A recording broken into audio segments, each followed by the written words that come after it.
En esta presentación vamos a ver unas pequeñas pautas de nutrición en deportes de fuerza. ¿Y qué son los deportes de fuerza? Los deportes de fuerza son aquellos que implican actividades que incluyan contracciones musculares breves e intensas.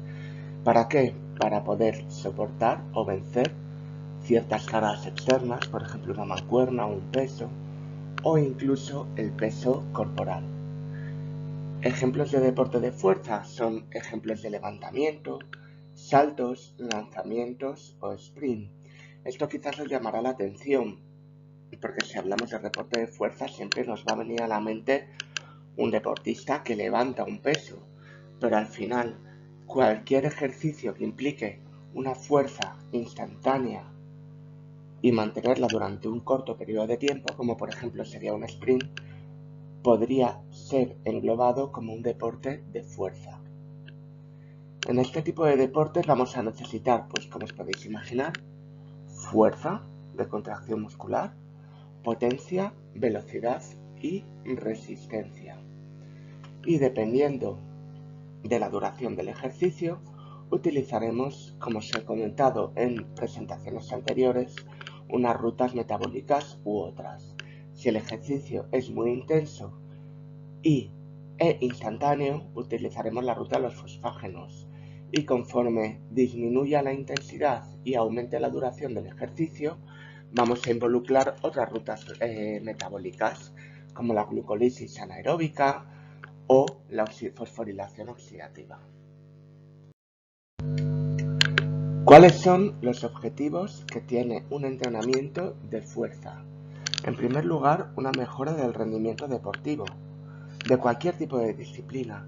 Es interesante entrenar fuerza si mi disciplina se engloba dentro de los deportes de fuerza, un sprint, un lanzamiento, o si se engloba dentro de los deportes de resistencia aeróbica. ¿Por qué? Porque este aumento de fuerza va a mejorar la capacidad que yo tendré de realizar mi ejercicio. Siempre nos viene a la cabeza que para disminuir grasa corporal es muy importante hacer ejercicio aeróbico, pero también es primordial realizar ejercicio de fuerza. ¿Por qué? Porque al final el músculo, que es el órgano que va a engrosar, que va a crecer por el entrenamiento de fuerza, tiene una alta tasa metabólica basal, es decir, en reposo va a requerir gran cantidad de energía. Por lo tanto, este incremento de la tasa metabólica basal producida por el entrenamiento de fuerza nos ayudará a disminuir la grasa muscular. También es muy importante que el entrenamiento de fuerza va a ayudarnos a generar hipertrofia muscular. ¿Qué es la hipertrofia muscular? Un aumento significativo de la circunferencia de la masa muscular y como consecuencia de la fuerza que vamos a poder realizar. La ganancia de fuerza va a depender de dos factores, de factores nerviosos y de factores hipertróficos, de factores que incluyen el desarrollo de las fibras musculares y los tejidos no contráctiles. Este desarrollo se producirá por un aumento en el número y tamaño de las fibras musculares, es decir, de las células que van a conformar este tejido muscular. Además, para poder mejorar el proceso de hipertrofia muscular, se va a producir una adaptación fisiológica que es el fenómeno de capilarización. Se van a aumentar la cantidad de capilares que irrigan el músculo e incluso se van a abrir más capilares durante el ejercicio. Esto es muy interesante. ¿Por qué? Porque este aumento en la capilarización nos va a ayudar a irrigar más el músculo que estemos ejercitando y por lo tanto a poder obtener más nutrientes y poder expulsar más productos de desecho del músculo en ejercicio. Para favorecer la capilarización vamos a necesitar complementar ejercicios de fuerza y de resistencia aeróbica. Es interesante recalcar que el proceso hipertrófico se da en mayor medida en hombres que en mujeres. Nosotros, los hombres, tenemos mayor capacidad de aumentar nuestra masa muscular. La circunferencia muscular puede ser mayor en hombres que en mujeres. ¿Por qué? Porque la testosterona, que es la hormona sexual principal del hombre, tiene un efecto hipertrófico muy grande. Es decir, nos va a ayudar a ganar más masa muscular. Si queremos potenciar la hipertrofia muscular, nos tenemos que fijar en la pirámide que os presento en esta diapositiva. En primer lugar, lo primero y principal es una buena pauta de entrenamiento de fuerza. Obviamente, si no hay una pauta de entrenamiento adecuada, no vamos a poder ganar fuerza y no vamos a poder hipertrofiar. En segundo lugar, tenemos que asegurarnos de que el balance energético sea el adecuado, es decir, tenemos que asegurar que el aporte nutricional en nuestro deportista sea el idóneo para favorecer los procesos anabólicos. Al final, el proceso de hipertrofia muscular es un proceso anabólico, un proceso que implica generación de nuevas fibras musculares, generación de nuevas proteínas. Por lo tanto, tengo que intentar evitar producir un déficit energético en mi deportista y poder proporcionarle material para generar este nuevo músculo. Y como veis, en la punta del iceberg, en la punta de esta pirámide, entran otros factores como el estrés, el descanso, la genética, incluso los suplementos nutricionales que pueda utilizar.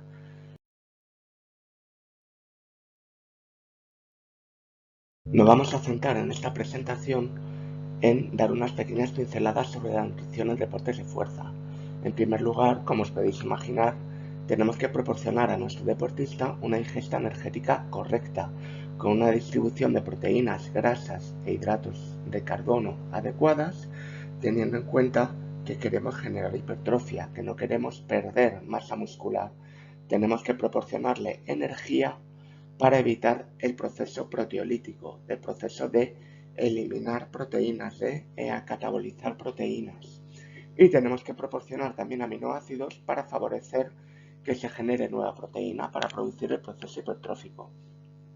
Asimismo, y en caso necesario, le podremos proporcionar a nuestro deportista o podremos tomar nosotros ayudas ergogénicas, siempre y cuando el abordaje nutricional que estemos utilizando no sea el adecuado, nos falten nutrientes o esté entrenando con tanta intensidad que requiera más nutrientes de lo que puedo obtener con la comida, con una alimentación normal. Vamos a comenzar con una serie de recomendaciones de hidratos de carbono. En primer lugar, comentar que dependiendo de la disciplina también va a ser distinta el aporte de hidratos que le proporcionemos a nuestro deportista. Así, por ejemplo, una persona que practique halterofilia con 3-5 gramos de hidratos por kilogramo día en total es suficiente, mientras que una persona que practique culturismo necesitará un aporte mayor. También hay que tener en cuenta los objetivos de nuestro deportista. ¿Y a qué me refiero con esto? Si mi deportista está en una fase de hipertrofia, necesitará más cantidad de hidratos de carbono para poder generar esta masa muscular. Es decir, necesitará hidratos para realizar el ejercicio como para promover el proceso anabólico de generación de fibras musculares. Por contra, en un periodo de definición, necesitaremos reducir esta cantidad de hidratos de carbono. ¿Por qué? Porque si tenemos la acumulación de hidratos de carbono musculares, lo que produce es también una absorción de agua. Y si queremos un proceso de definición, no necesitamos tanta agua. Hemos de tener en cuenta, a la hora de proporcionar estos hidratos de carbono, las sesiones de entrenamiento diarias, la duración del entrenamiento, incluso el periodo en el que estemos. Si es un periodo ya de competición o es el periodo en el que estamos entrenando, en el que estamos ganando fuerza y masa muscular. Es muy interesante controlar la cantidad de hidratos de carbono ingeridos post-entrenamiento, sobre todo durante la primera hora o 2 horas después del entrenamiento, periodo denominado ventana anabólica.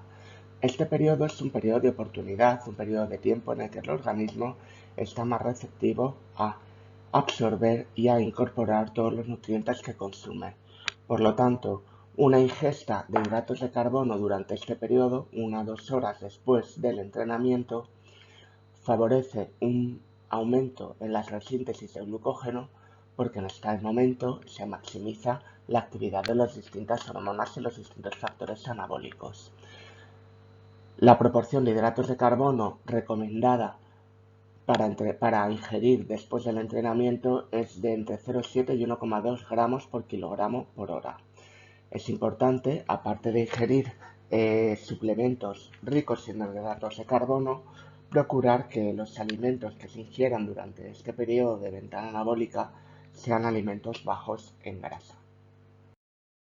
Desde el punto de vista de la nutrición en deportes de fuerza, el nutriente más importante es la proteína, porque va a ser el que proporcione este efecto hipertrófico. Por lo tanto, tenemos que darle a nuestro deportista, o nosotros tenemos que ingerir una cantidad suficiente de proteínas para que el balance de nitrógeno, es decir, el equilibrio entre la síntesis y degradación de proteínas, sea siempre positivo. ¿A qué me refiero con balance de nitrógeno? Los aminoácidos que forman las proteínas tienen gran cantidad de nitrógeno y si existe una degradación neta de proteínas, la cantidad de nitrógeno circulante va a aumentar.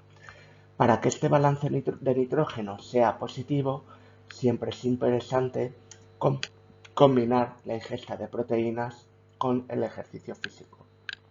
Como podemos ver en esta gráfica, el balance de nitrógeno de una persona sedentaria en reposo es negativo y es menor en una persona que haga ejercicio.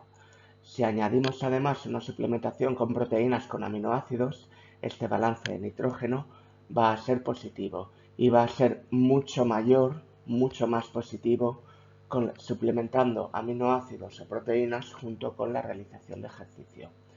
Las recomendaciones diarias de proteína para un deportista de fuerza es entre 1,6 y 2,2 gramos de proteína por kilogramo por día. Estas recomendaciones pueden aumentarse hasta 2,3-3,1 gramos kilogramo por día en caso de que estemos en un periodo en el que prime la pérdida de grasa.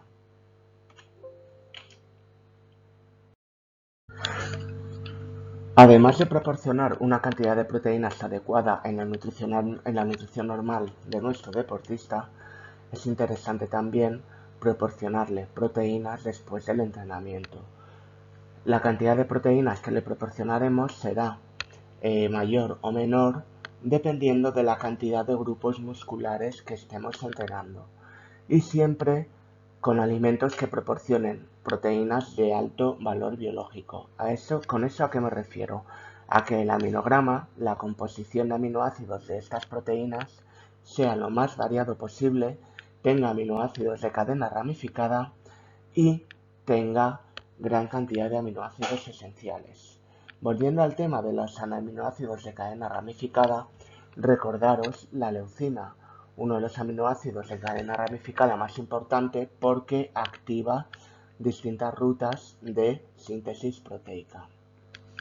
Igual que hemos hablado antes de la ventana anabólica en cuanto a la resíntesis de glucógeno, esta ventana de oportunidad no está tan claro que realmente sea necesaria a nivel proteico. ¿Por qué? Porque si mi deportista está siguiendo una pauta nutricional adecuada, con que tenga una ingesta correcta de proteínas entre 4 horas antes del entrenamiento y 2 horas después ya sería suficiente. Sí que es verdad que en otros casos en los que, por ejemplo, nuestro deportista está realizando entrenamientos en ayunas o un ayuno intermitente, sí que puede ser interesante proporcionarle este aporte proteico justo después del entrenamiento. En cuanto a las recomendaciones de grasa, los valores no difieren de cualquier recomendación que se le pueda proporcionar a un individuo sedentario. Sin embargo, tenemos que tener en cuenta que no podemos eliminar las grasas de nuestra dieta, de nuestro abordaje nutricional por completo. Y en este caso menos aún porque estas grasas pueden ser precursores hormonales. El colesterol es un precursor, por ejemplo, de la testosterona, hormona con capacidad anabólica.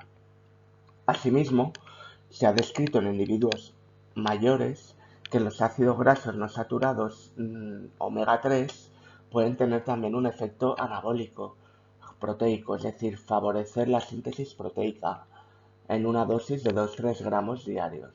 Sí que es verdad que este resultado no se ha visto tan claramente en individuos jóvenes, pero no hay que despreciarlo y realmente tampoco tenemos que despreciar la ingesta de ácidos grasos no saturados en nuestra dieta normal. Como se ha comentado antes, lo interesante a nivel nutricional es proporcionar a mi deportista un abordaje nutricional adecuado. Por lo tanto, con este abordaje nutricional podremos llegar a completar esta segunda parte de la pirámide que os he enseñado anteriormente. Sin embargo, hay ocasiones en las que podemos utilizar distintos suplementos siempre como ayuda, nunca como sustitutos. Es decir, no debemos sustituir una ingesta real de un alimento por una suplementación deportiva. ¿Cuáles son los suplementos más interesantes a nivel de entrenamiento de fuerza, a nivel de deportes de fuerza? La creatina, recordad que la creatina formaba parte de la ruta de los fosfágenos y lo que hacía era proporcionar energía instantánea. Pues bueno, sí que es verdad que la creatina es interesante, suplementarla, nos proporcionará un pool, un conjunto de proteína de creatina mayor, por lo tanto nos proporcionará mayor cantidad de fosfato cuando lo necesitamos y recordad como hablamos que la creatina la podemos ingerir con la dieta carnívora, por lo tanto en individuos vegetarianos es mucho más interesante quizás la suplementación con creatina que en individuos omnívoros. Además hay que tener en cuenta que esta suplementación con creatina no es interesante para todos porque hay individuos no respondedores, es decir, que por mucho que les suplementemos con creatina, no van a tener un aumento del rendimiento deportivo. ¿Qué diferencia hay entre los individuos respondedores y no respondedores? Pues que los respondedores normalmente acumulan menos cantidad de glucógeno muscular, por lo tanto podrán obtener menos energía por parte de la glucólisis y la fermentación láctica.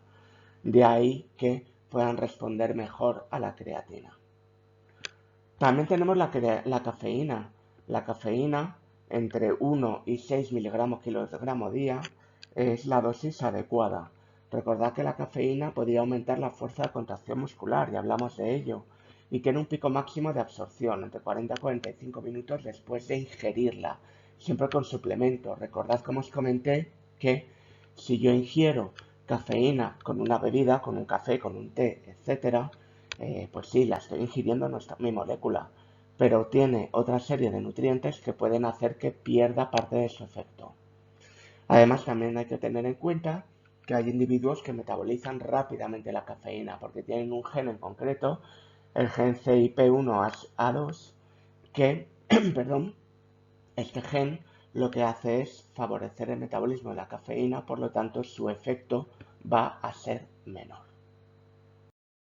Otros suplementos útiles pueden ser los suplementos proteicos y los aminoácidos. Sobre todo pueden ser útiles en viajes, en situaciones en las que la alimentación no es la adecuada. Suplementos como el suero de leche y la proteína whey son los más utilizados en dosis entre 20 y 50 gramos al día. También hay otros suplementos como la caseína y las proteínas derivadas de huevo, de soja, incluso de guisantes o de quinoa, pero cuya evidencia científica es menor. Mención aparte, otra vez, de la leucina, que tiene un efecto anabólico sobre las proteínas. Por lo tanto, la leucina puede ser interesante y la dosis que tomemos puede depender pues, de las necesidades del momento. Para terminar, vamos a hablar de un tema que puede ser interesante, sobre todo en deportes de fuerza. ¿Por qué? Porque alguno de ellos implica competir en categorías de peso. Hay ocasiones en las que yo pues he ganado un poco de peso, mi deportista ha ganado un poco de peso y necesita perderlo. ¿Qué pasa? Que en este caso los deportistas se someten a abordajes nutricionales muy drásticos que pueden hacer que lleguen a perder mucha masa muscular y densidad ósea, puedan llegar el día de la prueba en un estado de deshidratación, que puedan sufrir un daño muscular, daño tisular, daño en los tejidos e incluso no tener la cantidad de nutrientes adecuada, la cantidad de reserva de nutrientes adecuada para poder realizar su prueba. Esto que llevaría a que mi deportista no llegaría a la prueba en condiciones adecuadas y su rendimiento sería menor del esperado. ¿Cuáles son las recomendaciones que tenemos que hacer? ¿Qué querría hacer en este caso? Pues en primer lugar, hemos hablado en otro bloque de los distintos periodos preparatorios de transición, etcétera, en la temporada de la competición, en la temporada de un deportista. Pues bueno, si sabemos que mi deportista ha ganado algo de peso, hay que favorecer la pérdida del mismo durante el periodo preparatorio o el periodo de transición. Y esta pérdida tiene que ser progresiva, intentando maximizar la pérdida de grasa y minimizar la pérdida de glucógeno, de agua y de proteínas.